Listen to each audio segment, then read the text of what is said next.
If you follow this channel for a while, you probably know that I mostly photograph with prime lenses. And a couple years ago, I picked up this Sigma 28-70, made a whole video about how it was actually a lens that I would legitimately use because it was so small and compact. Now, Sony has just come out with a 24-50G lens. It is a little bit smaller and has a slightly different focal length.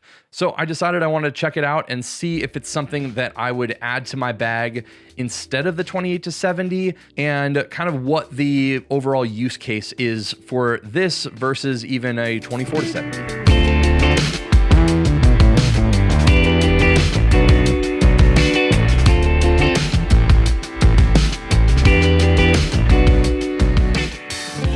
Sony isn't paying me. They obviously know that I might make a video, but it's definitely not required. They sent me this for the last few weeks to check out, and I have legitimately used it quite a bit, and mostly to do video stuff, but also, oddly enough, 24-50 is still a pretty decent range for photography as well, as that's where most of my photos end up being in that range. So here's the new 24-50 in comparison to a couple of my other G Master lenses that I have.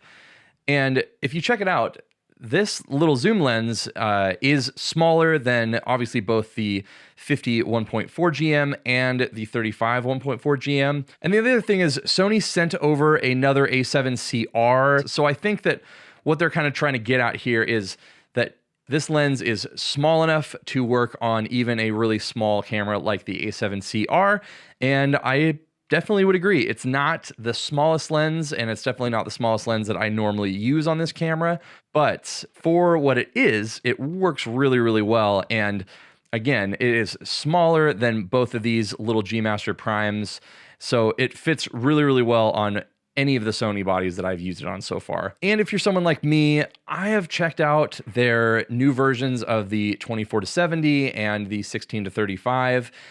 And while they're great and they are really small for what they are, the biggest selling point by far on this lens is going to be the size and weight. The size and weight is what really kind of sold me on picking up the Sigma 28-70 in the first place. And as a photography only lens, it is really great. But I will say that especially for an all around lens, 24 obviously is going to be a little bit better because then you're not needing to pop a wider lens on, but then being able to zoom in a small and lightweight package when I've been photographing all day long. I think that's, again, another giant really nice use case for a lens like this.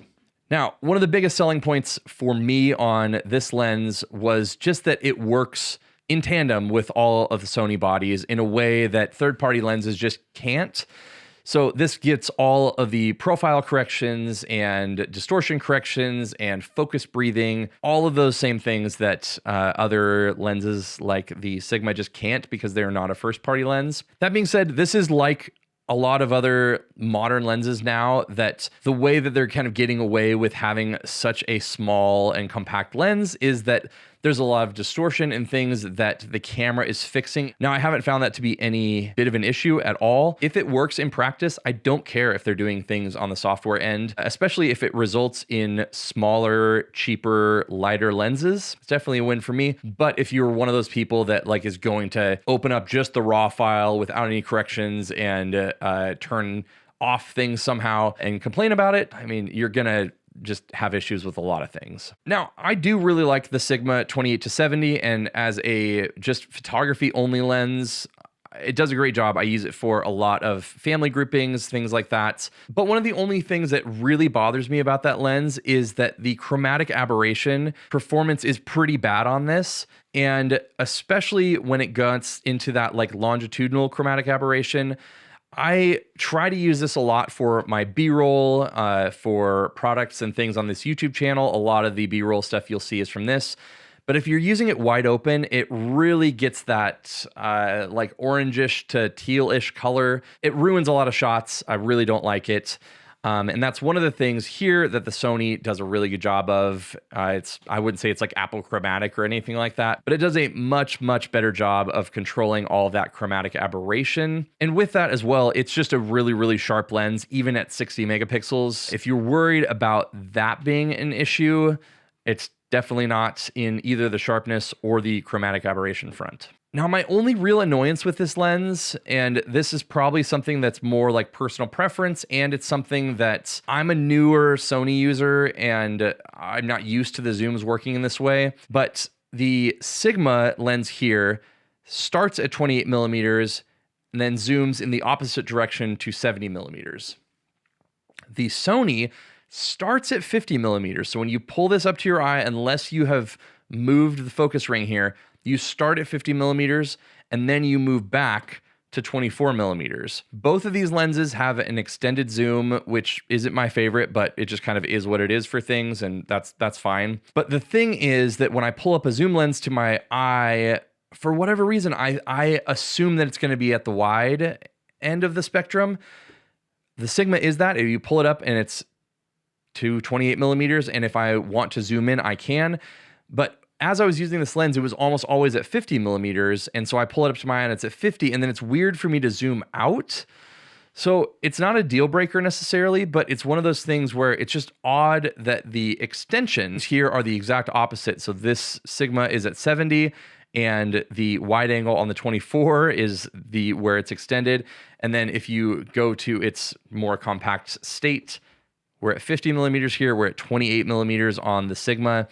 And so it's something that I still haven't gotten used to, even after using this for a few weeks now. And again, it's not a deal breaker, but it's one of those things that, like, this is a weird kind of annoyance. Now, ultimately, I guess the thing is, like, who is this lens for? Because it's kind of a tweener lens, but I would assume a lot of people are like, 24 to 50? Like, 24 to 70 is kind of like a boring all-around lens as is. I think for someone like myself, this makes a lot more sense. I would never carry around a 24 to 70, but something that is even smaller. This is the smallest lens that I have on this table. It's smaller than the Sigma. It's smaller than these little GM lenses. But being able to pack a lens this small that gives me such versatility as a good quality zoom lens, definitely a big help. It also has a aperture ring here. It has the custom function button on the side. It has the clickable aperture, all things that the Sigma here does not have. And I think the biggest thing for me ultimately is that I also shoot on these A7CR, A7R5 cameras that have the really high megapixels.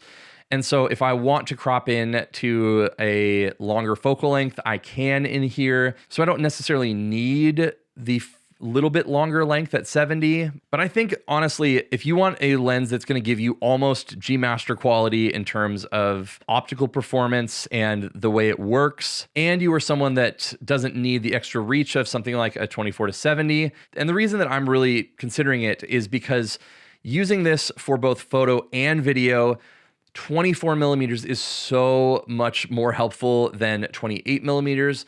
Once you start getting into there, that's really where this stuff kind of comes into play a lot more. Now, would I have just been overjoyed if this lens was like a 20 millimeter, a 20 to 50? That's where this thing would just really, really crush in the kind of like ultimate hybrid lens. Now, I know that they have the 20 to 70 f4, and for video, that lens would be amazing. 2.8 for portraits and things just is already kind of pushing it for me, so that's why I didn't pick up that lens. But 24 millimeters being a little bit wider and being able to use that kind of focal length for video, I can hand hold things a lot better. And I've been using this exclusively as my video lens on my FX3 for the past little while now and been really, really stoked on how that all works. And then on top of that, the price is just significantly less than a 24 to 70.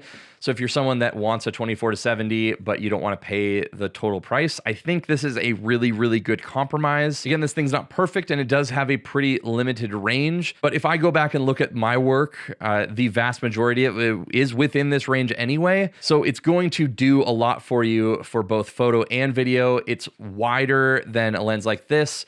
And especially if you really need the reach and you have a larger megapixel camera like this, you can punch into the APS-C crop mode. If I was going to have one zoom lens and I was going to travel somewhere with it and wanted to have a really lightweight compact package that I could do both photo and video with, that's where this thing is absolutely going to shine. And it's probably the reason I'm going to pick one up. So thanks so much for watching. If you were interested in this lens, obviously links will be down below. And if I've helped out with any purchasing decisions that you may or may not be making, using those links would be super helpful to get me a little commission there without any cost to you. And even if you're not going to, and this video was beneficial, giving this video a like and a subscription would also be incredibly beneficial as I'm trying to grow this channel. So thanks again, and I will see you in one of these videos.